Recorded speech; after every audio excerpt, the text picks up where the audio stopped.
প্রত্যেক দিন সকালবেলা প্রত্যেকটা বান্দার ঘরের দোয়ারের সামনে রহমানের পক্ষ থেকে রহমতের ফেরেশতা রহমত নিয়ে আসে।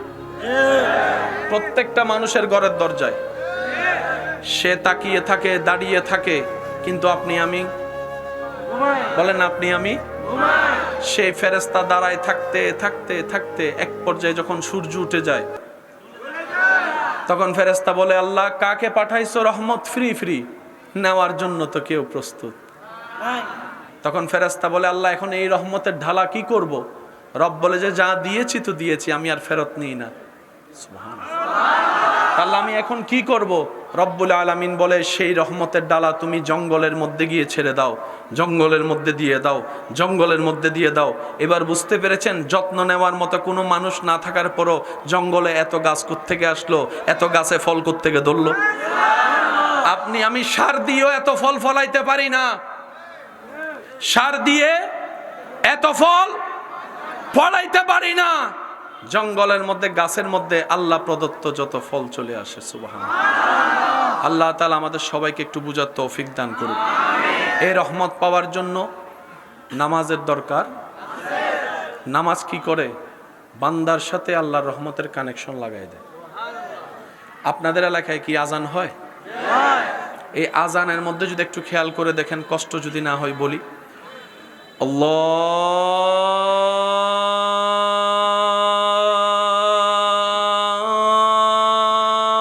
আল্লাহু আকবার, আল্লাহু আকবার।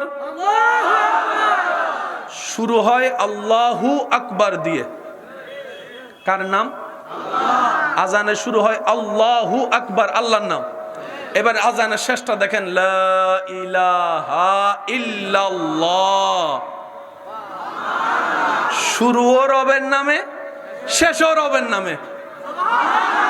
আর একটু জোরে বলেন। আজকে যাওয়ার পরে এই আজানকে একটু নোট করবেন, পারলে একটু লিখবেন। আপনি দেখবেন এই আজানের ভিতরে মোট 50টা শব্দ আছে। বলেন বলেন। আল্লাহু আকবার, আল্লাহু আকবার, এভাবে গণলে 50টা শব্দ পাবেন। আল্লাহ 50টা শব্দ দিয়ে তুমি আজান তৈরি করলা কেন? রব বলে যে এটাই তো সেই নামাজের আজান, পড়বা তুমি 5, আমলে লিখা হবে 50। এবার আপনারা বলেন, নামাজ ডেইলি কয় ওয়াক্ত? এই 5 ওয়াক্ত নামাজের ভিতর ফরজ নামাজ আছে না নাই? ফজরের ফরজ নামাজ কয় রাকাত? জোহরেরটা কয় রাকাত? 4 2 বলেন, 4 2। আসরের কয় রাকাত? 6 4। মাগরিবের কয় রাকাত? 10 3 13। আর এশারের কয় রাকাত? 13 4 13 4। আজানের মধ্যে আল্লাহ 29 কিংবা 30টা আরবি হরফের ভিতর মাত্র 17 হরফ দিয়ে আজান সাজাই দিয়েছেন। এই আজানের মধ্যে অনেক নিয়ামত আছে। কোথাও বাচ্চা ডুবে গেছে, কেউ খুঁজেই পাচ্ছে না, পুকুরে, চতুর্দিক থেকে আজান দেওয়া শুরু করেন, আমি শুনি নাই, আমি শুনি নাই, আমি শুনি না। কোন একটা নতুন ঘর উদ্বোধন করছেন, জোরে বলেন। কোথাও আগুন লেগেছে, এই আজান শুধু নামাজের কাজ করে না। আর একটু জোরে বলেন না। ব্যর্থতা আমাদের, আমরা গাদা, আমরা অনুপযুক্ত, আমরা নিয়ামত দিতেই জানি না, রব নিয়ামত দিতে প্রস্তুত। বলেন ঠিক কিনা? হরদম প্রস্তুত তিনি। যে কোনো বিপদ, ভূমিকম্প হয়, বলেন না, ভূমিকম্প হয়। ভূমিকম্প যখন হয় তখন চতুর্দিক থেকে কি শোনা যায়? এই আজানটাকে শুধু মামুলি মনে করলে হবে না। যারা আজান দেয় দুনিয়াতে, হাসরের ময়দানে আল্লাহ তাদের কণ্ঠনালী দিয়ে নূর বের করবেন। নূর, নূর, নূর।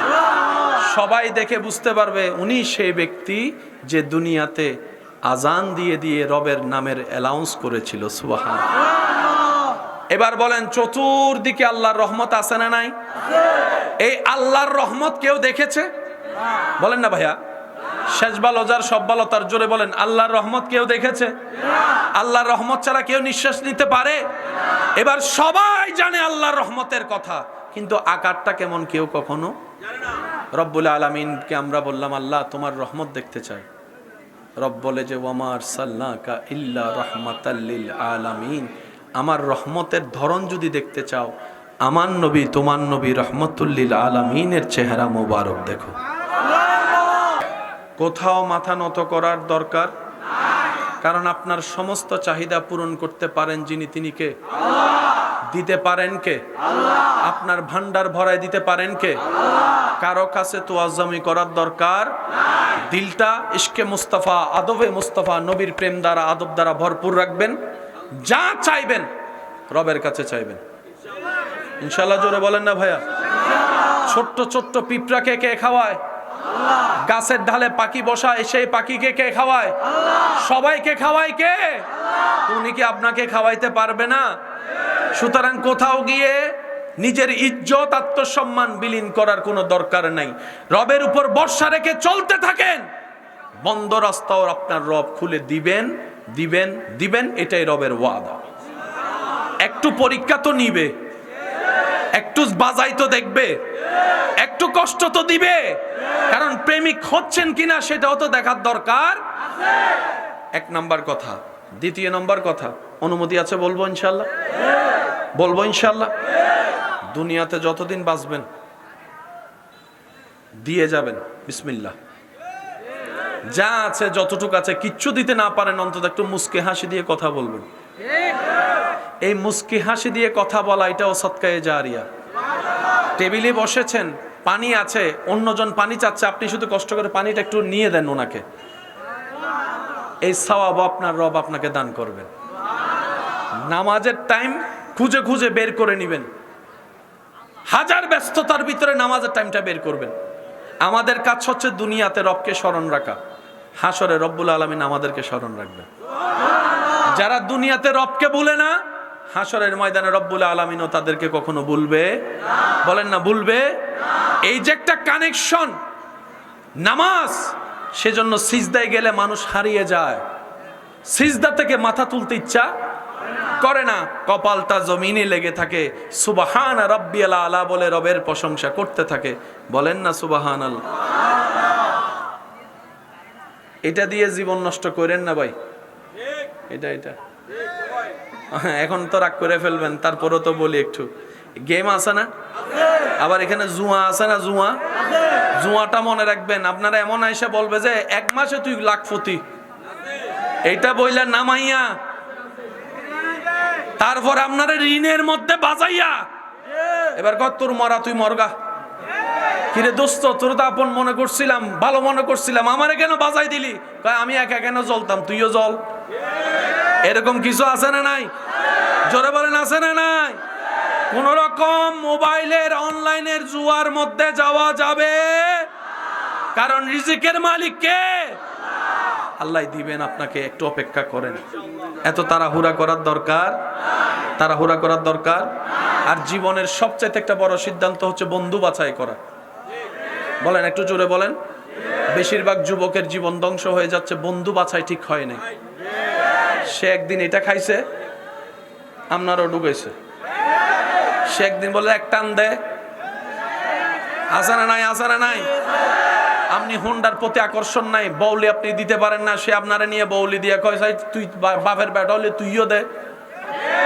শেষ পর্যন্ত এই বউলি শিখতে যায় আপনি হুন্ডা চালান শিখছেন, হুন্ডা চালাতে যায় ট্রাকের নিচে পড়ে আপনি মরে গেছেন, আপনার মা বাবার চোখের পানি বের হয়ে গেছে। আমি কি বুঝাতে পারছি কথা? বন্ধু বাছাই আমাদের সবার সাবধান হওয়ার দরকার আছে না নাই? বন্ধু তো সেইজন যে বলবে যে আমি তোকে দুনিয়াতেও চাই দোস্ত, জান্নাতেও আমি তোকে চাই, জান্নাতেও তোকে চাই। হাসরের ময়দানে বাইচা গেলে অন্তত আমি যেন তোরে 2টা সওয়াব দিতে পারি। এটা হচ্ছে বন্ধুর কাজ, যে আপনাকে তাহাজ্জুদের জন্য ডাকবে, ফজরের নামাজ একসাথে পড়তে নিয়ে যাবে। আছে না নাই? এরকম বন্ধুর দরকার। রাতের 3টা বাজে যদি আপনি কল দিয়ে বলেন দোস্ত আয়, সে একবারও জিজ্ঞেস করবো না যে কোথায়, আগে বের হয়ে যাবে, তারপরে বলবো যে কোথায় আসবো সেটা কো। আর এখন বন্ধুরে ফোন দিলে কয় I am busy, call me letter. আছে না নাই? আবার অনেক সময় সাইলেন্ট করে রাখে, অনেক সময় কল আসলে দেখেও রিসিভ বলেন না, দেখলেও রিসিভ। যখন তার দরকার হয় আপনারা জ্বালাই ফেলবে, কিন্তু আপনার দরকার হইলে তারা আপনি 5 ব্যাটারি টস দিও খুঁজে। মনে রাখবেন সবচাইতে বড় বন্ধুকে আপনার জন্য উম্মত হিসাবে আপনার নবী, বান্দা হিসাবে আপনার রব হচ্ছে আপনার সবচাইতে আপন। রবের জন্য যে একটু করে, রব তাকে সমুদ্র পরিমাণ ঢেলে দেয়। আমি শুনি নাই, আমার মনে হয় যুবকের আওয়াজ আর একটু বড় হবে। মাশাআল্লাহ, আরেকবার বলেন সুবহানাল্লাহ। আমি আপনাদেরকে বেশিক্ষণ সময় ডিস্টার্ব করব না, দূর থেকে এসেছি আপনাদের এলাকায় মেহমান হয়ে। আপনাদের এলাকায় মেহমানদারি আছে তো না? মেহমানদারি মানে সব সময় খাওয়ানো নয়, সুন্দর আচরণ করা মেহমানদারি। যিনি এসেছেন তিনি যাওয়ার সময় যেন খুশি মনে যেতে পারে, মেহমানদারি। কি বলেন, মেহমানদারি আছে তো ইনশাআল্লাহ? কারো কি কোনো বেশি তাড়া আছে আজকে? বেশি অল্প সময় তো দেওয়া যাবে ইনশাআল্লাহ না? মাশাআল্লাহ, আমরা এই সময়টুকু দিব আল্লাহ এবং রসুলের মহাব্বতে। আল্লাহ এবং রসুলের মহাব্বতে। আমি চাইব আশেপাশে অনেক মানুষ আছেন, যে যেখান থেকে শুনছেন একটু মনের কান দিয়ে শোনার চেষ্টা করবেন, বলি ইনশাআল্লাহ। আল্লাহ তাআলার একটা শান,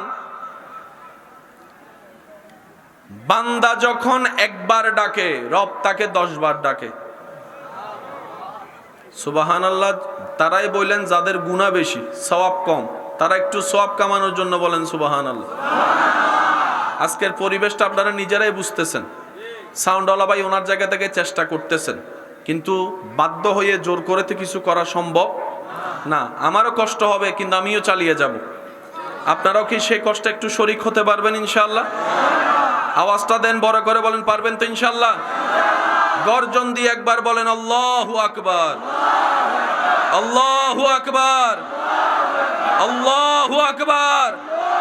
এবার বলেন ইয়া রাসূলুল্লাহ। এবার সবাই মিলে বলেন মারহাবা। আমাদের একজন রব আছে যার নাম রহমান, যার নাম রহমান। সেই রবের আরেকটা নাম আছে রহিম। বিসমিল্লাহতে যে দুইটা নাম আমরা খুঁজে পাই, আর রহমান আর রহিম।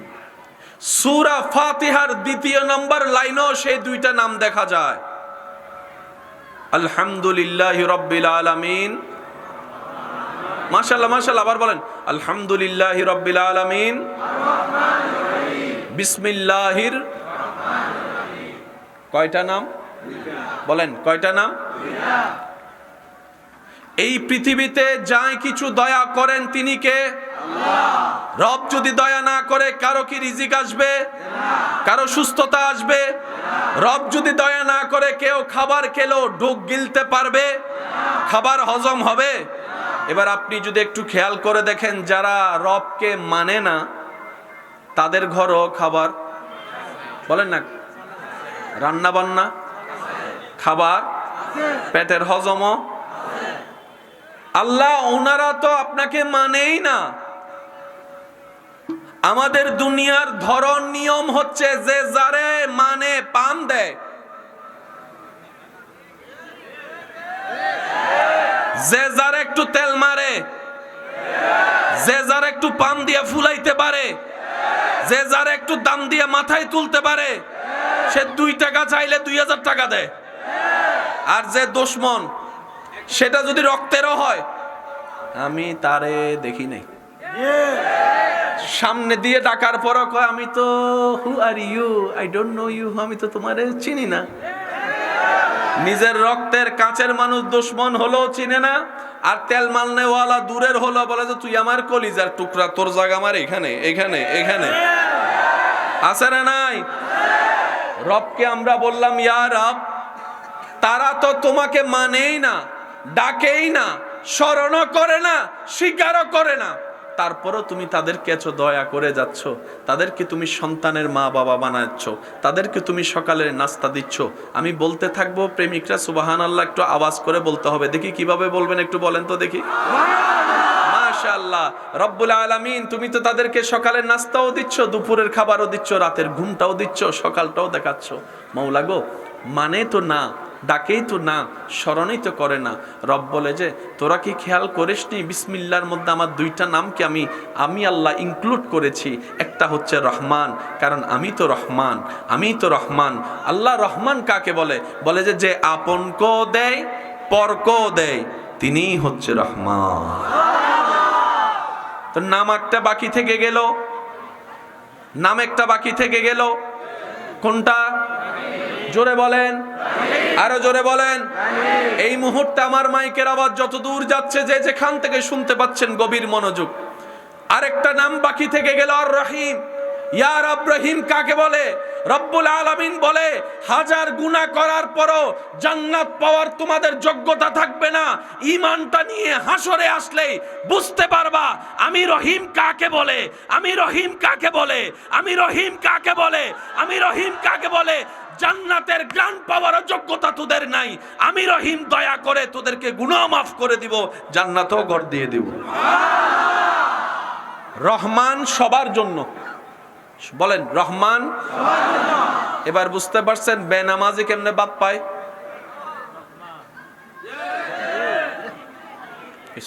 চুপ করে থাকলে তো হবে না। ভাইয়া ভাইয়া, সুদ খান এওয়ালা কিভাবে ভালো থাকে বুঝতে পারছেন তো? কেউ যদি মনে করে আমি অন্যায় করার পরও, 2 নম্বরই কামানোর পরও, অন্যায়ভাবে টাকা কামানোর পরও আমি তো খুব ভালো আছি, আমার তো কোনো অসুখ হয় না, আমার তো কোনো রোগ হয় না, আমার ঘরে অশান্তি হয় না, আমার টাকার কোনো অভাব হয় না। শ্রদ্ধার সাথে বলি, পৃথিবীর বুকে আসমানের নিচে দরার উপরে সবচাইতে বড় দুশমন আল্লাহর, সবচাইতে বড় বাটপার, সবচাইতে জালিম ফেরাউনের জ্বর হওয়া তো দূরের কথা, সর্দি কাশিও কখনো হয় নাই। প্রকান্তরে আল্লাহর প্রিয় বান্দা আইয়ুব নবীর সারা শরীরে রোগ। যারা জেগে আছেন তারা একটু আওয়াজ দিয়ে বলেন ঠিক কিনা? আল্লাহর প্রিয় বন্ধু, আল্লাহর মনোনীত, আল্লাহর কাছের, আল্লাহর পছন্দের নবী জগতের উজ্জ্বল নক্ষত্র আইয়ুব নবীর সারা শরীরে রোগ, সারা শরীরে পোকা পড়েছে। আল্লাহর প্রিয় বন্ধু ইব্রাহিম নবী আগুনের মধ্যে পড়ে গিয়েছে। আল্লাহর পছন্দের নবী ইউনুস নবী মাছের পেটে পড়ে গিয়েছে। ও আমার ইমানদার ভাইয়েরা, সুখে থাকা, টাকায় থাকা, অট্টালিকায় থাকা মানি রবের প্রিয় বান্দা, এটা ডিভাইন করে না, এটা কখনো শনাক্ত হয় না। রবের প্রিয় বান্দা বুঝতে গেলে তাদের লক্ষণ আছে। ওয়াইবাদুর রহমান আল্লাযিনা ইয়ামশুনা আলাল আরদি হাওনান। রবের প্রিয় বান্দা তারাই তো রবের প্রিয় বান্দা, যারা হাজার অহংকার করার সুযোগ থাকার পরও নম্র ভদ্র হয়ে চলে, যাকে কেউ বুকে লাগায় না তাকেও আপন করে বুকে লাগিয়ে নেয়। সুবহানাল্লাহ। 2 নম্বরই করে চলেন মানে রব আপনার উপর খুশি নয়। রব আপনাকে সুযোগ দিচ্ছে ব্যাক গিয়ার লাগানোর জন্য। আওয়াজ এখনো শুনি না, আরো জোরে বলেন। রব আমাদেরকে সুযোগ দিচ্ছে ব্যাক গিয়ার লাগা। নামাজ পড়স না, নামাজ পড়স না, রিজিক দিচ্ছি ব্যাক গিয়ার লাগা। অন্যের উপর জুলুম করে জায়গা দখল করতেছিস, তার মানে তোকে সুযোগ দিচ্ছি না, ব্যাক গিয়ার লাগা। এই ব্যাক গিয়ার যদি নিঃশ্বাস বন্ধ হওয়ার আগে লাগাতে পারিস, যার হক নষ্ট করেছিস তার থেকে মাপ চাইতে পারিস, আমি গফফার তোকে মাফ করে দিতে রাজি। এবার ইমানদার ভাইরা, আপনাদের মনে কষ্ট হচ্ছে না? নিচে একটু বসতে কষ্ট হচ্ছে বুঝতেছি আমি, সেজন্য অনেকে একটু উঠা বসাটা একটু চলতেছে। উঠা বসাটা চললে আসলে মনোযোগ নষ্ট হয়। মোটামুটি 30-40 মিনিট বসতে পারবেন কে কে? কে কে পারবেন? আল্লাহর জন্য, আল্লাহর জন্য কে কে পারবেন একটা হাত তুলে দেখান। নারায়ে তাকবীর, নারায়ে তাকবীর, আল্লাহু আকবার, নারায়ে রিসালাত, ইয়া রাসূলুল্লাহ। উচ্চ আওয়াজে বলেন মারহাবা। কয়টা নাম বলেছি ভাইয়া? আপনাদের এদিকে কয়টার দিকে মানুষ ঘুমায় যায়? 10টা-11টা দিলে মোটামুটি সে জায়গায় আপনাদেরকে বসার আগে একটু কঠিন হবেই। আর একটু সিটাং শহরে গেলে রাতে 3টা বাজেও দেখবেন 7টা বাজে, কয় 7টা বাজে, 3টা বাজলে কয় 7টা বাজে। এই যে এক এক এলাকার এক এক নিয়ম, তো সেজন্য মাঝে মধ্যে আমরা একটু ফেঁসে পড়ে যাই, কানেকশন লাগাইতে পারি না। তা আমি না পারলেও আপনারা পারবেন তো ইনশাল্লাহ। আজকের একটা দিন অন্তত কষ্ট করা যাবে তো ইনশাল্লাহ। ইনশাল্লাহ কষ্ট করা যাবে। উচ্চ আওয়াজ একবার বলেন মারহাবা। ভাইয়া নাম কয়টা বলেছি? ওলামায়ে কেরামের একটু দোয়া চাচ্ছি ভাইয়া, প্লিজ প্লিজ একটু। নাম কয়টা বলেছি? বলেন আর রহমান। সবাই বলতে হবে আর রহমান, আর রহিম। দুইটা নাম পেয়ে গেলাম। মুসলমানদের কত বড় সৌভাগ্য, দুটো নামের দয়া মুসলমানের উপর আছে, আপনার উপর, আপনার উপর। ভাইয়া অনুরোধ অনুরোধ অনুরোধ। গোলাপ নীলাম, গাদা নীলাম, নীলাম রজনী গন্ধা, মনের সুখে মালা গাতিলাম সকাল থেকে, একেবারে দেখা দাও যদি ও গো কামলিওয়ালা, একবার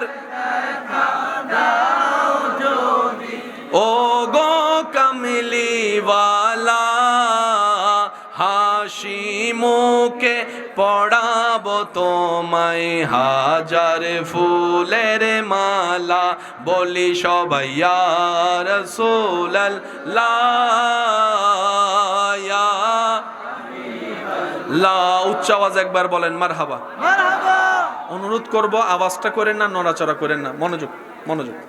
যতটুকু করা যায় থাক, ওনারা থাকুক, আওয়াজ যেন না হয়, বাস থাকুক থাকুক। ভাইয়া কয়টা নাম? আর রহমান, আর রহমান, আর রহিম। দোনোটার মাদ্দা হচ্ছে রা হা মিম। ভাইয়া একটু I love you, I love you. Okay মাশাআল্লাহ। রাহা মিম বলেন, রাহা রাহা রাহা রাহা। এবার বলেন মানুষের বাংলাতে এটাকে কি বলে? যেটাকে বাংলায় পেট বলে সেটা ইংরেজিতে বলে মাশাআল্লাহ, আরো জোরে বলেন। আর আরবিতে বলা হয় বাতান। আরবিতে বলা হয়, সবাই বলেন আরবিতে বলা হয়। বাংলায় যেটাকে বলা হয় পেট, ইংরেজিতে বলা হয় বেলি, আর সেটাকে আরবিতে বলা হয় বাতান। কিন্তু যখন আমি আমার মায়ের পেটে, আপনি যখন আপনার মায়ের পেটে গিয়েছেন, সেটা আর বতন থাকে নাই, সেটাকে বলা হয় রেহেম। এখনো শুনি নাই, আরো জোরে বলেন। যারা যারা মাকে ভালোবাসেন আওয়াজ দিয়ে বলেন সুবহানাল্লাহ। এবার বলেন পুরুষ বেশি সাহসী নাকি নারী বেশি সাহসী? তেলা ফুকা দেখলে লাভ দেয় কে? আরো জোরে। যদি আপনি একটা মহিলা মানুষের তেলা ফুকা দিয়ে ধরেন, আর অস্ত্র ধরা লাগবে না, সম্পত্তি সব লিখা দিব আপনার নামে। তেলা ফুকা দেখলে ভয় পায় কে, পুরুষ না নারী? আরো জোরে বলেন পুরুষ না নারী? টিকটিকি দেখলে ওই রুমে আর যায় না, পুরুষ না নারী? যেই নারী তেলা পাকা দেখলে এক লাফে ওই রুমে চলে যায়, যেই নারী টিকটিকি দেখলে ওই ঘরে আর ঢুকে না, যেই নারী একটা সুই দেখলে বলে যে করুণায় মারা যেতে রাজি, সুই দিতে রাজি না, সেই মেয়ে যখন মা হয়, যারা সন্তানের বাপ হয়েছেন, সিজারে যাদের সন্তান হয়েছে, আপনারা বুঝবেন, পেট কেটে ফেলে, পেট পেট। আমি যদি আপনাদেরকে একটু বুঝাতে পারতাম, শুনেন, বমি হওয়া এক রকমের শান্তি, বমি হচ্ছে না, শুধু বমির বাপ, মেজাজও ধরে, মনও ধরে। ভালোবাসার মানুষ আইসা যদি বলে আই লাভ ইউ, কয় আই হেট ইউ। কারণ তখন আই লাভ ইউর উত্তর দেওয়ার মতো মন মানসিকতা, ইচ্ছা। এবার আমি বলতে থাকবো, আপনারা একটু বলবেন কষ্টটা কেমন, চিন্তা করবেন। বমি হচ্ছে না, বমির ভাব, বারবার ভাব। ভালো খাবার ঘ্রাণ আসলেই বমি বমি লাগে, মাথা চক্কর দেয়, বসতে পারে না, শুইতে পারে না, উঠতে পারে না। আমার মা যখন আমি পেটে আসছি, আপনি যখন পেটে গেছেন, আপনার মার অবস্থা, আপনার মার অবস্থা, একটু সুবহানাল্লাহ বলতে থাকি না। আমার মার অবস্থা, শুইতে পারে না, বসতে পারে না, দাঁড়াতে পারে না, খাইতে পারে না, ঘ্রাণ নিতে পারে না। আবার এদিকে সংসারের সব রান্নার কাজ করা লাগছে, কাপড় ধোয়া লাগছে, ঘর মোছা লাগতেছে, পরিষ্কার পরিচ্ছন্ন সব কাজ করা লাগতেছে। কিন্তু আমার মা কখনো আমাকে নিয়ে বিরক্ত হয় নাই। আপনার মা আপনাকে নিয়ে কখনো বিরক্ত বোধ দেখায় নাই, বিরক্ত বোধ দেখায় নাই। সারাদিন কাজ করা মানুষের একটু তো ঘুমের দরকার, এটা নিয়ে তো কারো কোনো দাবি নাই। প্রত্যেকটা মানুষের তো ঘুমানোর অধিকার আছে। কিন্তু আমরা যখন মায়ের পেটে আসছিলাম, রাতের 2টা-3টা বাজে লাথি মেরে মাকে ঘুম থেকে জাগাইয়ে দিয়েছিলাম। আমার মা, আপনার মা, সেই ব্যথা, সেই কষ্ট, যেখানে রাগ হওয়ার কথা, কাঁচা বুক ঘুম ভাঙ্গার কারণে, সেখানে আপনার মা, আমার মা মুস্কি মুস্কি হাসতে শুরু করলেন, এক কেমন জানি এক আনন্দ অনুভব করতে লাগলেন।